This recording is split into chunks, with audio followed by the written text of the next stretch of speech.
জিন্দগি কাটা দেব রে মা, আমার জিন্দগি কাটা দিব গো মা, তোর খেদমত করতে করতে মরতে চাই। মারে ভিন্ন কোনো চিন্তা আমার নাই। মা যখন দুই সন্তানের দিকে তাকায়, কোন সন্তানের নাম বলবি? বিচারক বলে মা গো, একটা সন্তানের নাম বলেন গো মা, এক সন্তানের নাম তো বলতেই হবে গো মা। মা এবার চোখের পানি ছেড়ে দিয়ে বলে, বিচারক সাহেব, আমি আমার কোন সন্তানের নাম বলবো সবার সামনে? যে সন্তানের নামটা বলবো আর এক সন্তান নারাজ হয়ে যাবে। আমার দুইটা সন্তানই হীরার টুকরা সন্তান, আমি আমার সন্তানদেরকে লজ্জিত করতে চাই না। আপনি মন যা চায়, আপনার মনে যেটা চায়, যে সন্তানের নাম লেখা দিবেন ওই সন্তানের ঘরে আমি মা চলে যাব। খেদমতে মা দরফিদার কুন সুবহ শাম, তাকে বাসি দর্দ আলম নেকোনা। খেদমত করার লাগে সন্তানগুলো পাগল হয়ে যায়। আল্লাহু আকবার বলেন। সৌদি আরবের দুই ভাই, ছোট ভাই বড় ভাইয়ের বিরুদ্ধে মামলা দায়ের করছে, দুনিয়া পাওয়ার লাগে না, আখিরাত পাওয়ার লাগে। সুবহানাল্লাহ বলেন। মামলাটা কি? বিচারক সাহেব বয়ান করতেছে। বিচারক বলেন যে ছোট ভাই যখন বড় ভাইয়ের বিরুদ্ধে মামলা দায়ের করেছি, মামলা দায়ের করার কারণে আমি দুই ভাই এবং তার জনম দুঃখিনী মাটার আদালতে ডাক দিলাম। আদালতে ডাক দেওয়ার পর দিন ধার্য করলাম। যেই দিন ধার্য করেছি আদালতে তাদেরকে ডাকা হলো। দুই ভাই এবং জনম দুঃখিনী মাটা চলে আসছি। আসার পর বিচারক সাহেব বড় ভাইকে, ছোট ভাইকে জিজ্ঞাসা করে, এই ছোট, কেমনে কইরা তুমি তোমার বড় ভাইয়ের বিরুদ্ধে মামলা দায়ের করলা? কেন তুমি তোমার বড় ভাইয়ের বিরুদ্ধে মামলা দিছো? দুনিয়া পাওয়ার লাইগা কি মামলা দেয় নাকি? ছোট ভাই বলে, মহামান্য আদালত, আমি তো আমার বড় ভাইয়ের বিরুদ্ধে দুনিয়া পাওয়ার লাইগা মামলা দেই নাই, আমি আখিরাত পাওয়ার লাইগা মামলা দিয়েছি। ভাই কেমনে কেমনে কেমনে আখিরাত পাওয়ার জন্য মামলা দিয়েছ? ছোট ভাই বলে, মহামান্য আদালত, আমি আমার বড় ভাই আমার জনম দুঃখিনী মায়ের খেদমত করতে করতে তার জান্নাতটাকে সোজা করে ফেলতেছি। আমিও আমার মায়ের খেদমত করতে চাই। আমি আমার মায়ের খেদমত কইরা সোজা জান্নাতের মালিক হতে চাই। মহামান্য আদালত, আমার বড় ভাই অসুস্থ, অসুস্থ বদল লইয়া আমার বড় ভাই আমার মায়ের খেদমত করে। আমিও চাই আমার বড় ভাই যদি অসুস্থ শরীর লইয়া আমার মায়ের খেদমত করে আর জান্নাতটাকে সোজা কামাই করতে চায়। আমিও চাই, আমি ছোট হইয়া কেন আমার মায়ের খেদমত করতে পারবো না? আমিও আমার মালিকের জান্নাতটা কামাই করতে চাই। কেমনে যেন আল্লাহর রাসূল ১৫০০ বছর আগে যে হাদিসটা বয়ান করছেন, ওই হাদিসের সাথেই এই ওয়াকিয়াটা কেমনে যেন মিলা যায়।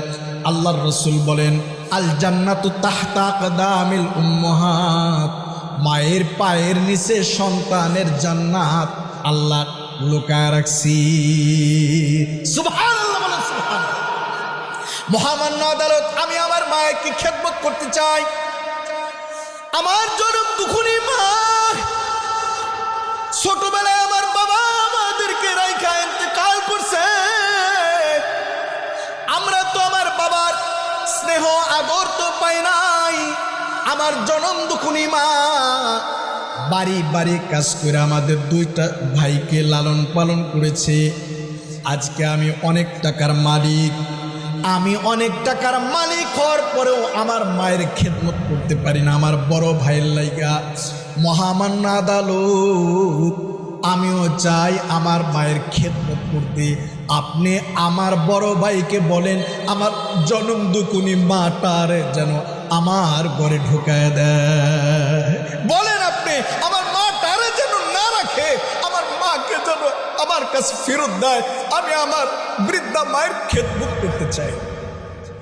খেদমতে মা দরফিদার কুন সুবহ শাম, তাকে বাসি দর্দ আলম নে কুনাম। মায়ের এক ধার দুধের দাম কাটিয়া গায়ের চাম, মায়ের এক ধার দুধের দাম,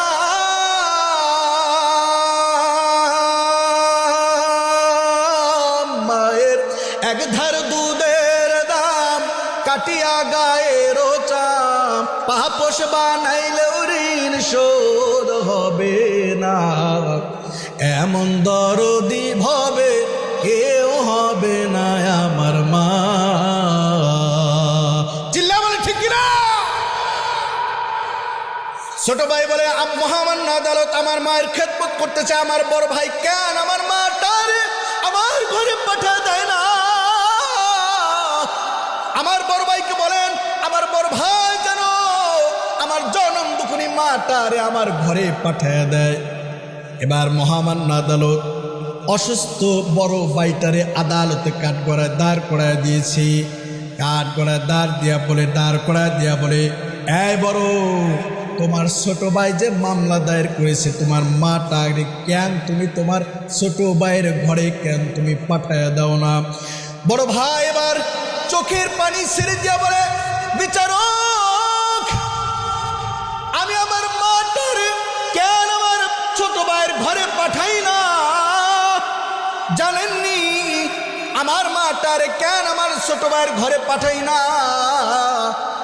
এজন্য পাঠাই না যে আমার ছোট ভাই সব কিছু ঠিকঠাক আছে, কিন্তু আমার মারে পাঠাই না কেন শোনেন।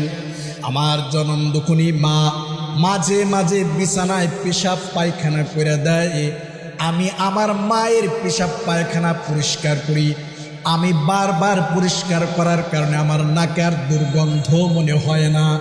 আমি চিন্তা করলাম আমার ছোট ভাই যখন আমার মায়ের খেদমত করতে যাবে আর আর পেশাব পায়খানার দুর্গন্ধ আমার ছোট ভাইয়ের নাকের ভিতরে যখন চলে যাবে, আমার ছোট ভাই দিলের ভিতরে যখন কষ্ট পাবে, আমার মাকেও যখন কষ্ট দিবে, আমার জনম দুঃখিনী মাটা যদি আমার ছোট ভাইয়ের দ্বারা কষ্ট পায় আর মাটা যদি যায় না মাঝে বৈশা আমার ছোট ভাইয়ের বিরুদ্ধে যদি মামলা দায়ের করে ফেলে, আল্লাহর আদালতে মামলা দায়ের করে, তাইলে তো আমার ছোট ভাই জাহান্নামী হয়ে যাবে, জান্নাতের মালিক হতে পারবে না। চিন্তা করে আরে এই যুগে তো এমন বড় ভাই খুঁজে পাওয়া যায় না যে ছোট ভাইয়ের জন্য জীবনটাকে বিলীন করে দিবে। এই যুগে তো এমন ছোট ভাইও পাওয়া যায় না বড় ভাইয়ের জন্য নিজের জিন্দগিটাকে বিলীন করে দিবে। এরকম ভাই আর ভাই পাওয়া যায় না, বরং হিংসা বিদ্বেষ দিয়া ভরে গেছি। দেখবেন ঘরে ঘরে খবর নিয়ে দেখেন, বরং প্রত্যেকটা ভাই ভাইয়ের বিরুদ্ধে ভাই ভাইয়ের মধ্যে এমন বিচ্ছেদ আর এমন ঝগড়া জাটি লাগে গেছে। এটাও শুধু বাড়ির ভিতরে মহিলাদের কারণে বেশিরভাগ বিচ্ছেদ হয়। যারা বলেন ঠিক কিনা? চিন্তা করা যায়। বড় ভাই বলে মহামান্য আদালত আমি আমার মাটারে দেই না, আমার ছোট ভাই খেদমত করতে গিয়া যদি আমার জনম দুঃখিনী মাটারে কষ্ট দেয় আর আমার মা যদি আল্লাহর আদালতে মামলা দায়ের করে, আমার ছোট ভাই তো ধ্বংস হয়ে যাইব, এজন্য আমি আমার মাটারে দেই। কিন্তু ছোট ভাই নাসর বান্দা বলে না মহামান্য আদালত মানি না, আমার জনম দুঃখিনী মা আমার মাটারে আমার ফেরত দিতে বলেন। আমার মাকে যেন আমার ভাই আমার ঘরে পাঠায় দেবার, আমার মায়ের খেদমত করতে চাই, জান্নাত দুনিয়া না। মহামান্য আদালত বেকায়দায় পড়ে গেছি। বড় ভাই আবদার করে মাটাকে নেওয়ার জন্য, ছোট ভাইও মামলা দায়ের করেছে, কি করবেন? এজন্য মহামান্য আদালত দুই ভাইয়ের জনম দুঃখিনী মাটাকে কষ্ট করে কাঠগড়ায় দাঁড় করা দিয়েছি। দাঁড় করা দিয়া বলে, মা মারে, এমন দুইটা হীরার টুকরা সন্তান জন্ম দিয়েছে রে মা, দুইটা সন্তানে তোমার খেদমত করার জন্য কারাকারি লেগে গেছি। কোন সন্তান তোমার খেদমত করবে রে মা? এমন সন্তান মারে দুইটা লাগে না মারে, একটা করে সন্তান যদি প্রত্যেকটা ঘরে জন্মাইতো তাইলে আল্লাহর আদালতে মামলা দায়ের করা লাগতো না কোনো মায়ের। মহামান্য আদালত বলে, মা আপনার জবান দিয়া বলেন তো দেখি, যে সন্তানের নাম বলবেন মা গো, ওই সন্তানের নামটাই লিখে দিব, ওই সন্তানের ঘরে আপনি খাবেন। জনম দুঃখিনী মা বিচারক যখন বলল, মা গো একটা সন্তানের নাম বলেন, এক সন্তানের নাম বলেন গো মা, ওই সন্তানের নামটা লিখে দিব। বিচারকের কথা শুই না জনম দুঃখিনী মা ছোট সন্তানের দিকে তাকায়। যখন মা ছোট সন্তানের দিকে যখন নজর দিছে, তখন ছোট সন্তান চোখের পানি ছেড়ে দিয়া দুইটা হাত বাড়াইয়া দিছে। মা মা বইলা বলে চিৎকার করে, মা মারে, তোর খেদমত থেকে আমারে মা তুই বঞ্চিত করিস না রে মা। মা আমার অনেক টাকা হয়েছে রে মা, বিশাল বড় বাড়িও করেছি রে মা। মারে খেদমত করার জন্য যথেষ্ট সামর্থ্য আছে মা, জীবন ভর তোর খেদমত করতে পারি নাই। আমার বড় ভাই অসুস্থ, বদন নিয়ে খেদমত করার জান্নাতটা সোজা করে আমি মা কেন পারবো না রে মা? এই ভরা মজলিসে আমার নামটা তুই বল, আমি তার খেদমত করতে চাই। মা যখন বড় ভাইয়ের দিকে নজর দিছে, বড় ভাই অসুস্থ বধূ লইয়া, অসুস্থ শরীর লইয়া লাঠিতে ভর দিয়া জনম দুঃখিনী মায়ের দিকে হাতটা বাড়াইয়া দিয়েছে, আর চোখের পানি ছেড়ে দিয়া দিয়া বলে, মা মারে জিন্দগিটা তোর খেদমতের মধ্যে কাটা দিয়েছি রে মা, এই শত শত জনতার সামনে আমাকে লজ্জিত করিস না মা। আমি অধমের নামটা তুই বল, যেন বিচারক আমার নামটা লিখে দেয় তোর খেদমতের জন্য। জিন্দগি কাটা দেব রে মা, আমার জিন্দগি কাটা দিব গো মা, তোর খেদমত করতে করতে মরতে চাই। মারে ভিন্ন কোনো চিন্তা আমার নাই। মা যখন দুই সন্তানের দিকে তাকায়, কোন সন্তানের নাম বলবি? বিচারক বলে, মা গো একটা সন্তানের নাম বলেন গো মা, এক সন্তানের নাম তো বলতেই হবে গো মা। মা এবার চোখের পানি ছেড়ে দিয়ে বলে, বিচারক সাহেব আমি আমার কোন সন্তানের নাম বলবো সবার সামনে?